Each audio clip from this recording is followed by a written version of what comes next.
Hello and welcome to the Officio Spotlight podcast. My name is Simon Lipscomb and thank you very much for listening. As regular listeners to the podcast will know, we've been lucky to talk to many procurement and supply chain professionals about how the last 2 years of this COVID pandemic have affected their business. Today, I'm really excited to say that we get to extend that conversation to discuss probably one of the industries that was hardest hit by recent events, and namely the travel industry and more specifically airports. So I'm really delighted to say I'm joined by Camilla Davidsen. Camilla has held numerous procurement and supply chain operations roles over her career with businesses such as Gate Gourmet and ISS, and she is presently the procurement director at Copenhagen Airport, where she's worked since September 2019. Copenhagen is the largest airport in the Nordics with 30 million passengers in 2019. It's one of the oldest international airports in Europe, and it's the third busiest airport in Northern Europe. So Camilla, thank you so much for joining me today for this conversation. Of all the industries that were impacted by COVID, which was pretty much everyone, I guess airports was probably one of the most stark in that I'm imagining you went from a very busy, very vibrant organization almost overnight to something really different. So it would just be really interesting to start with your experience really of how COVID came into your life and exactly what that was like as a procurement director of a huge international airport. Well, I think in the beginning, we all were a little bit like, well, how bad can this be? Will this really hit us? This is just something in Asia. But very soon we found out that it had a huge impact on our business. And as the months just kept on going, we could just see it getting worse and worse. And as you said in the beginning, we came from having 30 million yearly passengers in 2019. And for us, really hit the rock bottom on the 9th of April 2020 with 424 passengers going through the airport. Wow. I think it gives a really good picture of how huge this was for us, what a huge shock this was for us, but also a very cultural shock for the whole mindset of all the employees or the people working in the airport, because we were just used to having increasing passenger numbers. We were just used to expanding the airport all the time, and suddenly we just had to look at our business in a completely new way. That has been quite special, I would say. We've learned a lot. Yeah. And how did that happen, Camilla? Was it literally almost an overnight thing, or did it over the period in 2020 slowly start to impact your business? In the beginning, of course, it came slow, but very, very fast. You just couldn't travel anymore. So very fast. We just saw a very low number of passengers. We saw that the airlines had to cancel flights. We saw all these travel restrictions just coming in, and very fast we just had to close everything down. And week by week, it just got worse and worse. It's a really unusual situation to be in a business of your size and suddenly have demand almost turned off. Like, how did you and your colleagues plan for that? And how did you start to build the strategy that would get you through this period? Well, we had like an overall headline just saying that we needed to protect cash.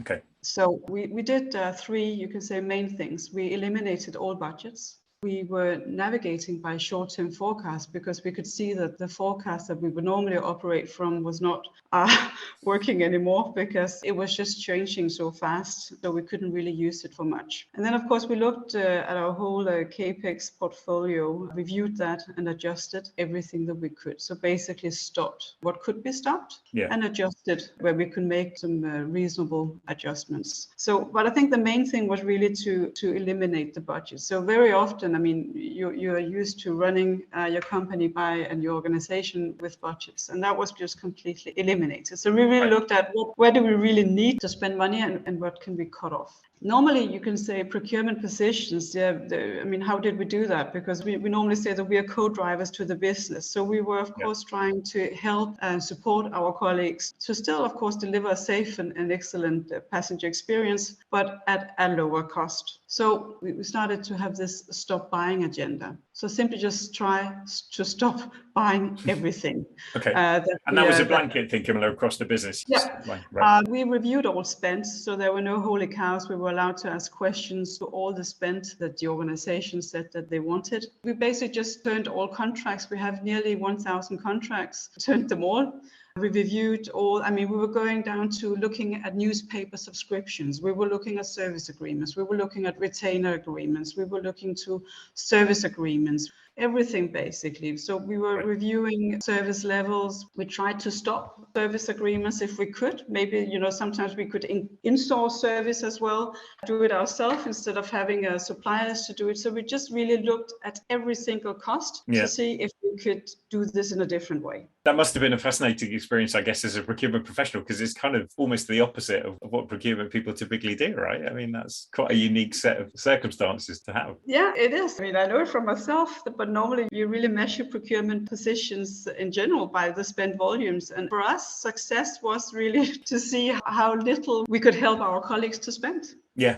So that was completely different, but it was a huge eye-opener. I think it was also an eye-opener for the whole organization to look at the cost and also to see that, well, we can actually run quite a good airport at a lower cost. And that is also why our CEO has all the way through this period said that when we are going back, we shouldn't just restart, we should renew. Yes. So try to implement the learnings that we had, can we continue those into the future building back the airport?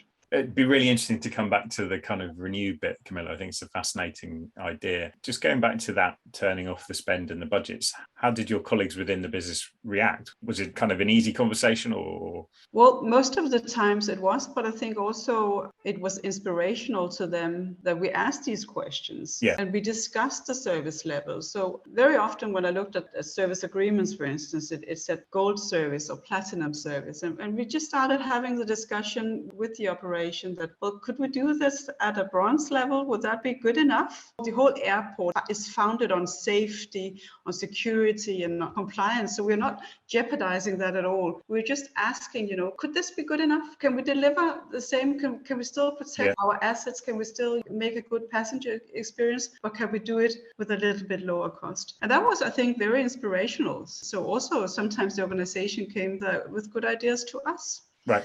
So it was really just for procurement a very good opportunity to go over everything and see if we could do this in another way. And what we're doing now, we are looking into the bright future. We're trying to hold on to some of all these good things that we learned through this very challenging period. And I guess the other huge stakeholder group, I imagine, in that kind of scenario would be your suppliers and how they would react to the situation and this agenda. How was that? What was your experience like on that front? Well, we had a very clear message to our suppliers because they were also, of course, coming from supplying us an airport that was just increasing in passenger numbers, expanding all the time. So we said to the suppliers very clear that you have been with us in the good times. Now you need to follow us through this crisis. Yeah. And then you will be part of the future with us again. And I must say that they all did. I cannot recall a single supplier who has decided to call for a renegotiation due to a lower spend. Right. They have all been with us. And that is extremely positive to experience. By the sound of it, had obviously hugely challenging and difficult time, but a positive response both from your stakeholders and your suppliers. We talked, I think, about a number of things that were really positive, and we'll come on to talk more about. Were there any things you did that you felt in hindsight weren't the right thing? I mean, any lessons learned, things that you did that you could have done better, any experiences that weren't so positive? We were really hit by this crisis and we were so keen on protecting cash. So of course we have made mistakes. I mean, it cannot be any other way than that. So we have, of course, cut off things that we, hindsight we would not have done. And we've also cut off things that we will now start to buy again. Yeah, we were very tough with the cost. And of course, you make mistakes in this and we've done that as well. And we stopped servicing for a period and then we need to restart again. And is that always smart to do? Well, not really, but we were just so keen on that not to spend any money at all. Yeah. Yeah, the phrase I think you mentioned your chief executive used about not restarting and renewing, I think is a really interesting one. So I guess a couple of questions on that. You've been through this traumatic period, like for all of us and for your business. I'm just interested in the learnings you took personally as a kind of procurement professional from this period. I mean, are there things that you've taken that have made you think differently about the way you do your job or the way that you will look at things in the future? What I really understand here is that the airport is huge. We are covering a very, very big area and there is a number of different organizations. And when we look at our spend, we can see that it is very spread around in the airport. So spread out in the different organizations. And So it is difficult to keep track on the suppliers' deliveries because very often they deliver to different departments. And so the whole importance of getting people together, be in control of your stakeholder management, basically, to have people to really work together on challenging the suppliers in the same way and really you're basically trying to centralizing something that has been quite decentralized. I don't know if it really makes sense. I think when we really started to dig into this during Corona, because we just had to, I just really found out how difficult that is. And it takes a lot of time really to get people to run in the same direction because they can sit with different understandings in each department. That is a big learning that you need to be very patient to get all the people. Yeah, that was difficult. Yeah, no, I completely understand. And then I guess now you and the airport must be coming out a little bit of this. So there was the low point that you mentioned in April 2020 of 400 odd passengers. What does it look like for your business now compared to pre-pandemic? What level are you operating at and what do you see going forward? Well, we've had a bit of a setback due to this new Omicron variant. We saw some very positive trends in the last 6 months up till Christmas, but now we've been having a setback due to this Omicron. So, but I think what we see is that people still want to travel. They still want to travel the world. They still want to see the world. We see a huge interest in that. So we hope that all the travel restrictions will be eased and that will be definitely very positive for us. I think it will take a while before we get back to 30 million passengers. Yeah. But a key learning is really that we can run a very good airport also with less passengers. As we come into 2022 and hopefully a more brighter future and everything, what are the business's priorities and what are your priorities? I mean, what are you taking from this period that you're taking forward and what are the kind of key areas that you're looking at strategically in your role now? That is really to continue to have this cost focus and really be the driver for that in the airport, to support our colleagues to not go back to what it used to be. So keep on focusing on this cost focus that we've had for the last couple of years. Yeah, and continue to consolidate our suppliers. So we're still working on that. We have around 2,000 active suppliers, and we need a lot of suppliers because we are a big company buying a lot of different things. Yeah, but we can definitely consolidate much more, and that is an agenda that we will continue to have. We will also look very much still on these service agreements, service levels. Yeah, to make them fit for purpose and to keep them there and not just go back to the old gold and platinum level on all our agreements, only where needed. Anywhere needed, yeah, of course. The other topic I was really interested to discuss with you, and again, looking forward, I can imagine for an airport, the big agenda on the horizon globally is the environmental one about carbon and environmental impact and ESG, etc. I was just really interested to understand just your thoughts, really. I'm imagining as an airport, that's very big on the agenda, right?